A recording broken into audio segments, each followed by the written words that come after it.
Constitucionales, un programa auspiciado por la Asociación Argentina de Justicia Constitucional. Aires Constitucionales, espacio de la Asociación Argentina de Justicia Constitucional. Pueden seguirnos en nuestras redes sociales y encontrar todos nuestros programas en nuestro canal oficial de YouTube.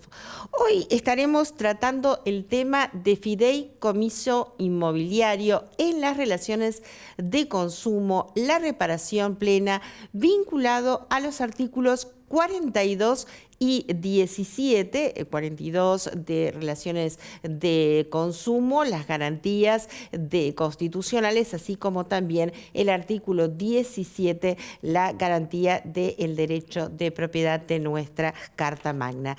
Ya volvemos, una breve pausa y seguimos con ustedes.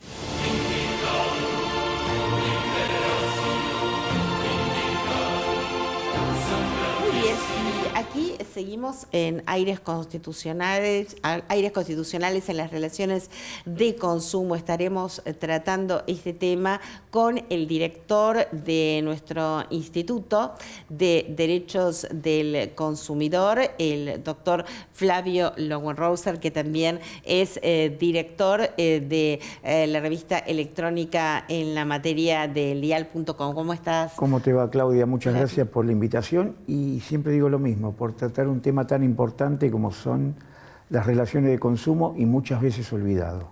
Muy bien.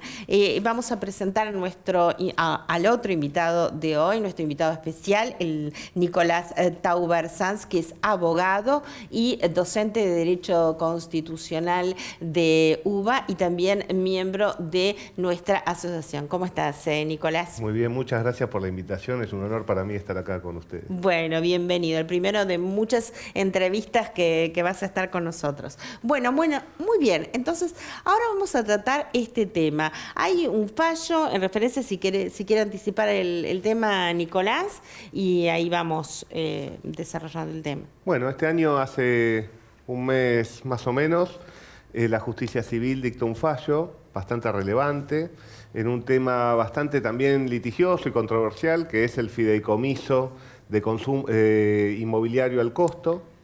Y en cuanto había varias discusiones respecto de la aplicación o no del régimen de defensa del consumidor y también respecto de cuáles son los ítems o los rubros indemnizatorios que corresponden ante la frustración del negocio y el incumplimiento del contrato. Y bueno, y también trata un tema bastante importante que es cuándo hay incumplimiento, qué gravedad tienen esos incumplimientos, y a su vez trata un tema que lo rechaza, que es respecto de la aplicación del daño punitivo en el fideicomiso inmobiliario. Con lo cual hay muchos temas, todos son temas que se discuten muchísimo, tanto en la academia como en la jurisprudencia, y además es en un caso donde ha sido un fideicomiso de mucha envergadura, con mucho litigio, y un tema que ya tiene del 2009, el incumplimiento ocurrió en el 2014, ya sí. Son muchos años, muchas familias damnificadas por este emprendimiento y muchos temas jurídicos discutidos. Para explicar a la audiencia, ¿cuáles son las partes en un fideicomiso inmobiliario y las obligaciones y los derechos de esas partes en el contrato? Bueno, Flavio es profesor de esto, así que... si querés le cedemos. Como quieras, yo no quiero... Vamos a dar la definición que está en el fallo al que vos te referís, que dice que fideicomiso inmobiliario constructivo se da cuando fiduciantes le transfieren el terreno o materiales o fondos al fiduciario, que es el administrador o gerenciador, para que éste realice una obra, la culmine y le dé el beneficio a los fideicomisarios. Esto era lo clásico que estaba en la vieja ley 24441, una ley del año 93, muy vieja, y que fue reformada prácticamente por el Código Civil. Han quedado pocos artículos vigentes de esa ley.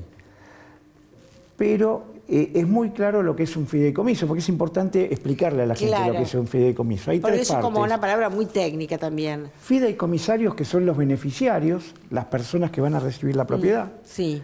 Los fiduciantes, que son los que dan los materiales, los propietarios del terreno, y el fiduciario, que es el administrador o gerenciador, que debe llevar a cabo la obra para dárselas a los beneficiarios.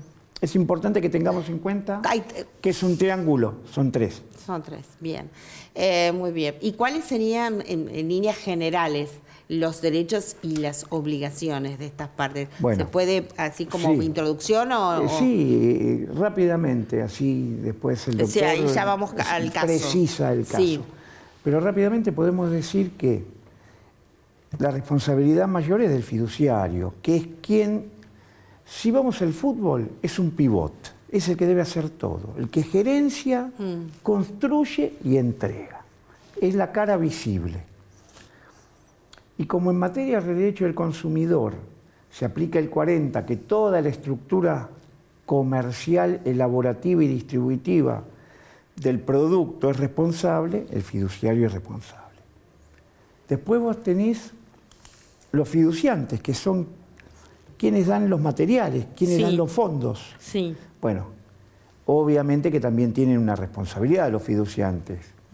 Que hay fiduciante original, originario, y fiduciante posterior, ¿sí? Ahora lo va a explicar cómo jugó en el fallo ambas figuras. Y después tenés los beneficiarios, que en realidad no tienen ninguna responsabilidad, Sí. más allá de cumplir con los pagos que le correspondan, pero son los fideicomisarios, es decir, quienes van a recibir el producto terminado. O sea, en las condiciones porque hay un contrato, que es un contrato de consumo.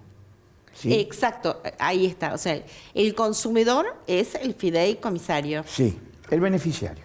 el beneficiario. Sí. Exactamente. Exacto. Bueno, la figura central del fideicomiso es un contrato, es la del fiduciario. ¿Por qué? Porque es una fiducia, se basa en la confianza que da el fiduciario, y el punto relevante del fideicomiso, la aparición en el 93 con la ley, es la creación de un patrimonio de afectación distinto al del fiduciario, al de los fiduciantes y al de los beneficiarios, con la idea de que ninguna situación que amenace patrimonialmente a las distintas personas jurídicas o físicas que intervengan en el negocio afecten este negocio en particular, con lo cual busca aislarlo de las vicisitudes que puedan tener sus integrantes. Y ahí también es muy importante porque una de las atracciones para los que proponen este tipo de negocios es justamente de que el fiduciario no responde con sus bienes en principio, sino que solo responden los bienes del fideicomiso. Claro. Con lo cual, un tema también relevante que se discutió mucho en este fallo es si tienen que responder los que desarrollan el negocio y eligen el fideicomiso como el vehículo para comercializar y construir, si tienen que responder con su propio patrimonio o con el patrimonio fideicomitido. Y en el fallo fue claro, y este es un punto central del caso, en cuanto a que, como se violó el deber del buen hombre de negocios y la diligencia necesaria que debe tener todo aquel que lleva adelante un fideicomiso, debe responder con sus propios bienes y su responsabilidad no está limitada a los bienes fideicomitidos. Y Eso ahí tiene hay una otro lógica. punto. ¿Cómo? Eso tiene una lógica, Nicolás, que es la confianza legítima que vos depositas en el fiduciario.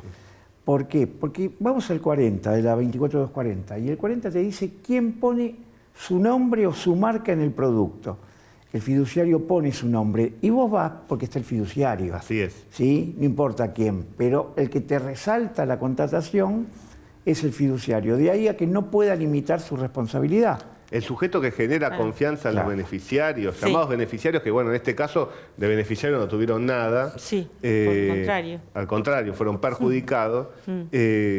Justamente participan del negocio por quienes lo integran. El fiduciario es central, tiene que responder a determinadas características para ser fiduciario. No cualquiera puede ser fiduciario, tiene que tener aptitudes legales, comerciales, instrumentales, patrimoniales para poder desempeñar. No es que cualquiera puede ser fiduciario Claro. de fideicomiso. Y obviamente después están todos los integrantes. Lo importante del fideicomiso es que es atractivo, por un lado, para aislar un patrimonio, por ejemplo, en este caso, un terreno, un inmueble, los planos, de las vicisitudes que puedan tener los contratistas, los predisponentes del negocio, porque quien elige el fideicomiso es el que ofrece el negocio al público, que después van a ser los supuestos beneficiarios, que en el caso lamentablemente no lo fueron. ¿Por qué eligen el fideicomiso? Primero, tiene esta ventaja. Segundo, los fideicomisos al costo, como es este caso, porque hay muchos tipos de fideicomisos inmobiliarios. De hecho, es una modalidad atípica en la ley de fideicomiso, no está regulado expresamente, con lo cual... Está en el título 1, pero genérico. Tal cual. Hay autonomía plena de las partes para diseñarlo. En este caso fue lo que se llama un fideicomiso al costo. ¿Qué quiere decir un fideicomiso al costo? Que los compradores, que pasan a ser beneficiarios del fideicomiso, deben pagar el costo de la obra. Con lo cual, uno se obliga en el contrato a pagar una suma variable. Claro. Ahí es muy importante la aplicación del régimen de consumidor porque muchas veces la publicidad no es clara al respecto. Entonces, se refiere al costo, pero como en este caso, las listas de precios decían montos fijos, el primer contrato que se firmaba, llamado boleto en primera etapa, decía un monto fijo. Aparecía la palabra base en el artículo, pero no era claro de que era un guarismo actualizable, no surgía claramente. Y, a su vez... Perdón, eso no me quedó claro. ¿Monto fijo o actualizable? Bueno, justamente, el fideicomiso al costo no tiene precio fijo. Vos vas pagando, Claro. a medida que se va haciendo la Claro. obra. Acá juegan un gran papel los auditores. Así es. La auditoría en este tipo de proyectos es fundamental, porque es la que te va a controlar que los precios no estén, vamos a hablar en criollo, inflados. Inflados. ¿Sí? Que es todo un tema. Por eso, el auditor es los dos sujetos principales, si quieren, Sí. en un fideicomiso inmobiliario al costo, es el fiduciario, que es el que administra y el que desarrolla la obra, Sí. y el que audita, porque es el que garantiza a los compradores que su dinero no va a ser malgastado y que los costos no sean inflados.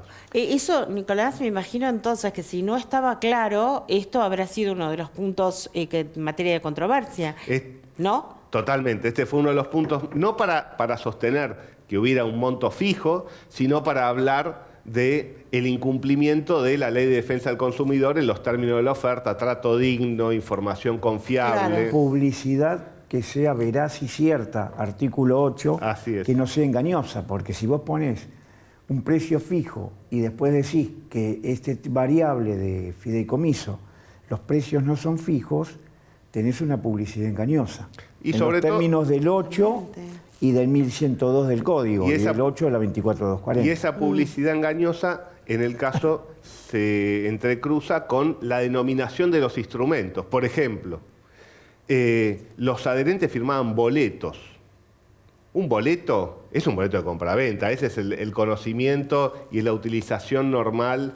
No se utiliza un boleto para hacer una inversión de riesgo, no ese es el nombre. Claro. Entonces, si uno comercializa un emprendimiento de viviendas destinado a familias, donde hay una cuota de refuerzo con el aguinaldo, y uno ofrece un boleto, lo que le está ofreciendo a las personas es comprar una vivienda a plazo. Sí. No le está ofreciendo una inversión en un fideicomiso de riesgo. ¿Y eso es- se puso en duda? Claro, ¿por qué? Porque justamente el fiduciario y los predisponentes decían, no, son inversores. Hay una relación asociativa, Exacto. te decían, hay una relación asociativa, lo que significa que vos corres con el riesgo del emprendimiento. No, Claro, vos sos pero- un sujeto pasivo que pagás. Tu única obligación es pagar lo que Y se aparte te lo liquida. saca de la ley de defensa del consumidor. Claro, si te pone- y claro. Era un movimiento que hacían bastante... Pero eso lo sostienen siempre, no en este caso, ¿eh? Siempre sostienen eso. Claro, Y- para sacarlo de la relación. Los tribunales, y este fallo es una demostración de ello, vienen siendo consistentes en sostener que, Claro. primero, La figura del fideicomiso es compatible con el régimen de consumidor, siempre y cuando obviamente haya consumidores. ¿Cuándo hay consumidores? Cuando hay una publicidad al público indeterminada, cuando hay un adquirente final para un bien que se está produciendo o un servicio que se está otorgando. Porque que lo compre una inmobiliaria, por decir algo, ahí no habría una relación de consumo, porque lo compra una inmobiliaria para venderlo. Exacto. ¿Sí? Ahí no habría una relación de consumo, lo reinserta en el mercado. Sí. Lo compras vos para ir a vivir con tu familia, hay una relación de consumo. Exacto. Lo compran personas físicas, está propuesto es un emprendimiento de vivienda, no es un emprendimiento comercial. Sí. Y a su vez,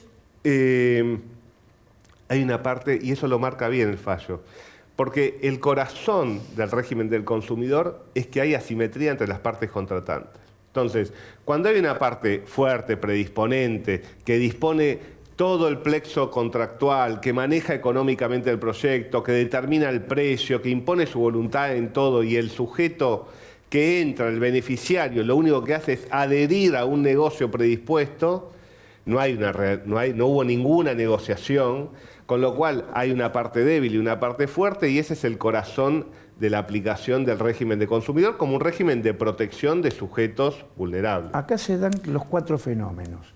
Para que haya una relación de consumo típica tiene que haber superioridad cognitiva del proveedor, la hay.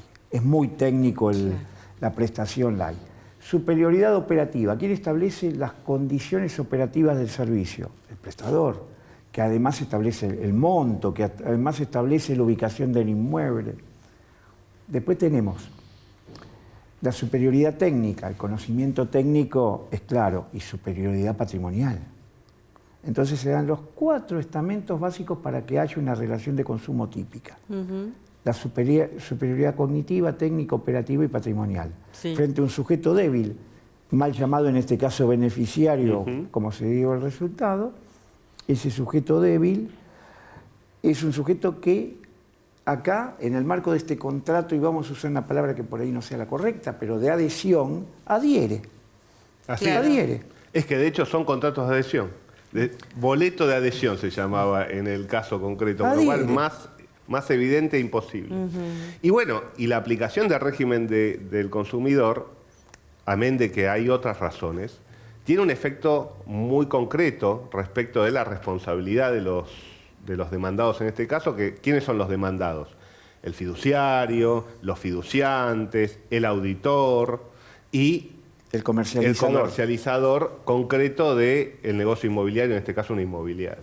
Y es que aplicando la Ley de Defensa del Consumidor, por aplicación del artículo 40 y en el caso del daño punitivo el 52 bis, hay solidaridad. Claro.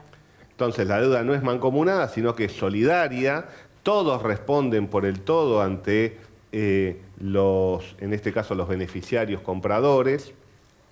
Y eso es clave para que sumado a que cada uno tiene que responder con su propio patrimonio, particularmente es una discusión en el fiduciario, porque el resto no tiene esa protección, es clave para que se pueda hacer realidad algún tipo de reparación, que no debe ser solo algún tipo, sino que tiene que ser una reparación integral. Y ese sería el siguiente tema de interés que trata el fallo. Claro.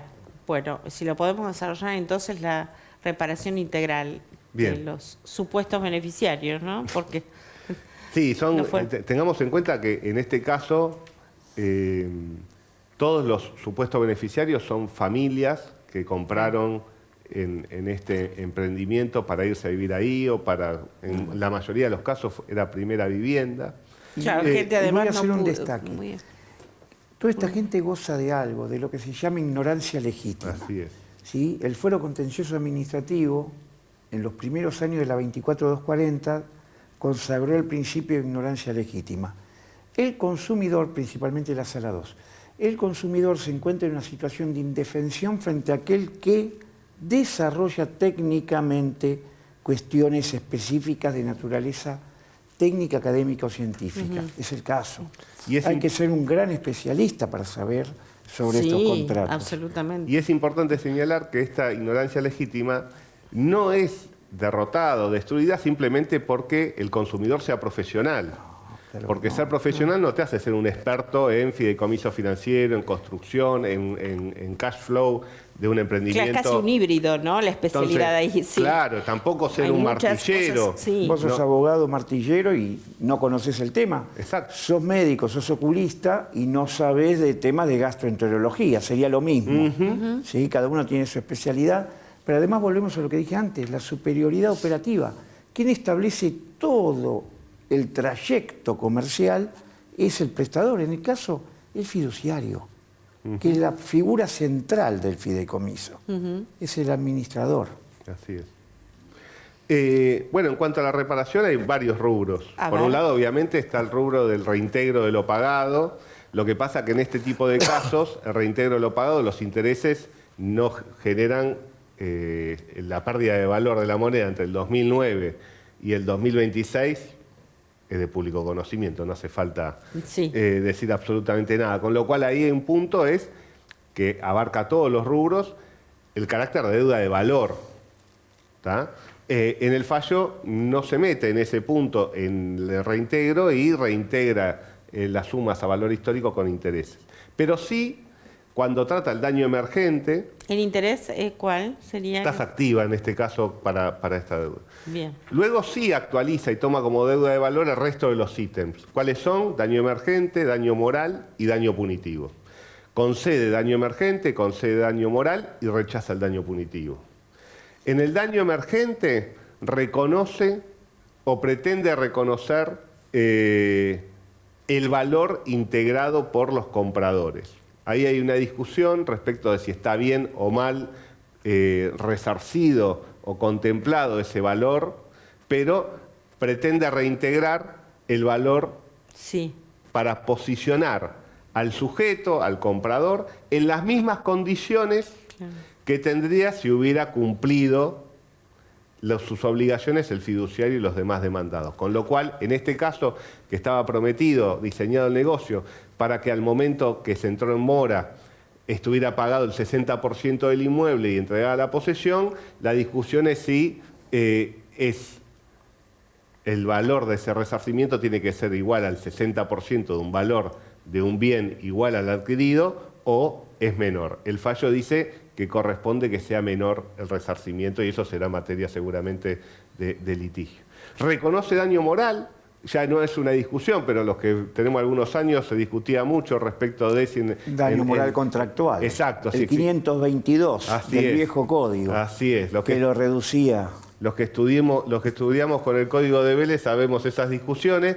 El fallo reconoce daño moral, obviamente, en situaciones contractuales, en daños contractuales, y en el daño punitivo entiende que no se dan los presupuestos para aplicarlo. Sí se da, que es una relación de consumo, pero entiende que no se da dolo y que no tendría efecto disuasorio el daño punitivo.